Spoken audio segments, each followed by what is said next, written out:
Thanks all of you for being here. I think I'll direct this to Dr. Fauci, but I welcome everybody's answer. I just want to go through what we do know. We've heard a lot about what we don't know. So here are the things that we do know, okay? So SARS-1, we identified the host animal within 4 months. MERS, I believe we identified the host animal within 9 months. It's now been 15 and a half, 16 months. We've still not seen, and China's not produced any evidence of the host animal that transmitted COVID-19 to a human. We know that China has a history of lab accidents. I think, Dr. Fauci, you answered Senator Graham's question. I think he phrased it as, has there ever been a pandemic that came out of a laboratory? And the answer was no. But we do know of outbreaks that came out of a laboratory. I believe back in 2004, 2 researchers in Beijing were infected doing research on SARS and led to an outbreak. China has a history of lab accidents. This outbreak happened in a city that happened to be the home, coincidentally, of a lab which we know is involved in extensive research. And what they do is they take this naturally occurring virus and they manipulate it and they change it to make it infectious to humans. We know that they do that there. They've published about it. And it also happened in a city, in a lab, where a Rutgers biosecurity expert raised concerns about its safety. And our diplomats in 2018 were cabling back to Washington expressing concern about the safety. So I take all those facts together, right? SARS, we knew the host in 4 months. MERS, we knew the host in 9. We still don't know the host for COVID, even though, and China's not being transparent about it, even though they have a vested interest in producing the host, so they can put all those down. In a lab that we know is involved in changing viruses synthetically so that they become infectious for humans, in a lab that diplomats have told us is unsafe, in a country that had a history of lab leaks, and by the way, in a virus that we know can be synthetically created because the Swiss did it.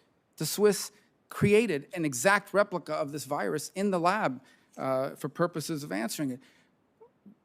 All of these facts were available to us last April. Why? I'll start with Dr. Fauci. Why did you dismiss the lab leak theory as credible? I have always said that the high likelihood is that this is a natural occurrence. I didn't dismiss anything. I just said it's a high likelihood that this is a natural occurrence from the environment of an animal reservoir that we have not yet identified. Well, and I still maintain that. But as I just mentioned in response to other questions, that since you don't know 100% about that, because no one knows, including me, 100%, what the origin is the reason why we're in favor of further investigation. Well, given everything I've just cited, and if anything I just cited is incorrect, I hope it'll be correct that I'm relying, obviously it's not my field of study, so I'm relying on what other experts have published.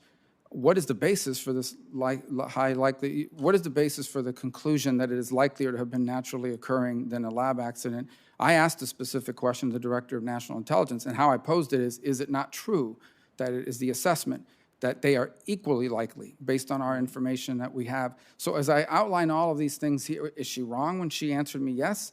And based on everything I've just cited, what is it that we're basing the higher likelihood of naturally occurring? Is it simply because that's all we've ever seen in the past? Well, we have historical experience that happened with SARS-CoV-1. It happened with MERS.